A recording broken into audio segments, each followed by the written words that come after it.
Każdy człowiek w tak trudnym momencie oczekuje pomocy i wsparcia. Fundacja UNICEF dba w szczególności o tych najmłodszych, czyli dzieci.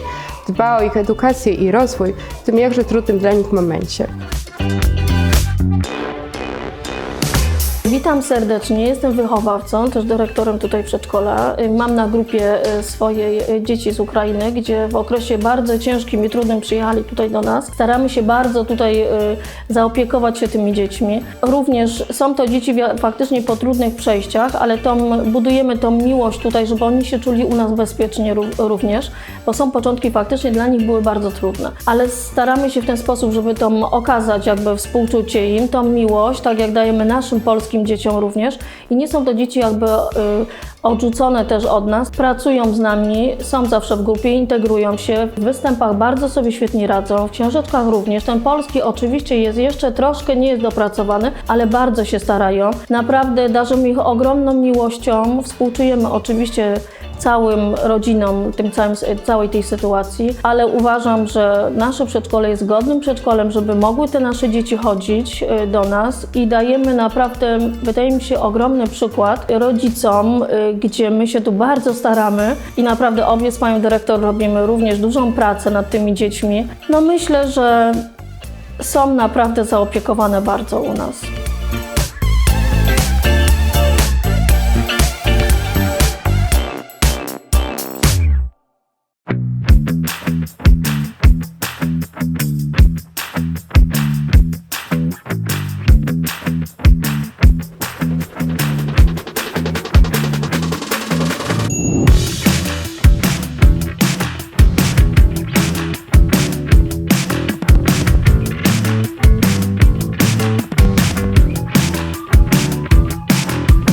Mam na imię Olena Honcharuk, jestem właścicielem Logo Sense. On teraz już składa się z 2 oddziałów: niepubliczny punkt przedszkolny oraz poradni psychologo-pedagogicznej. Jestem Ukrainką i mieszkam tu w Krakowie już 8 lat. Wcześniej pracowałam w przedszkolu, w szkole i 2 lata temu zaczęłam prowadzić poradnię psychologo-pedagogiczną. Niestety warunki się zmieniły z początkiem wojny, dlatego że nie mogłam stać obok i nie pomagać swoim rodakom. Jak zaczęła się wojna, dużo uchodźców, dużo matek z dziećmi przyjechało tutaj głównie do Krakowa i my musieliśmy pomagać. Od tego czasu powstał punkt przedszkolny. Wynajęłam pomieszczenie, zrobiliśmy szybko remont i dzięki Fundacji IB Polska 11 dzieci w październiku mieli możliwość korzystać z przedszkola, z wyżywienia oraz częściowo zajęć indywidualnych, bo to są specjalne, głównie dzieci z orzeczeniami, którzy potrzebują specjalnych zajęć indywidualnych. Chciałam powiedzieć, że tak jak jeszcze więcej dzieci było, tak chętnych, to musieliśmy wynająć jeszcze jedno pomieszczenie. Dzięki temu, że dzieci mają możliwość korzystania z punktu przedszkolnego, z zajęć indywidualnych i bycia w socjumie, ja osobiście widzę takie duże postępy. Chciałam jeszcze opowiedzieć taką historyjkę o 2 dziewczynkach, którzy budowali domek z klocków. Budując domek z klocków, między sobą rozmawiają: oj, zapomnieliśmy jeszcze zrobić piwnicę, a druga: o tak, bo będą bomby lecieć, a gdzie będą się chować? I dla mnie to było pokazane to, że niestety nasze dzieci bardzo przeżywają to i nie wytrzymy to z mózgu dzieci. Tak to jest. Postępy są bardzo ogromne. Ogromne w tym, że rodzice mogli spokojnie nauczyć się języka polskiego, czyli byciu na kursach podczas pobytu dzieci tu w przedszkolu. Mogli normalnie znaleźć sobie pracę, także ja dziękuję za tą możliwość pobytu dzieci w przedszkolu i za te opłacenie pobytu dzieci.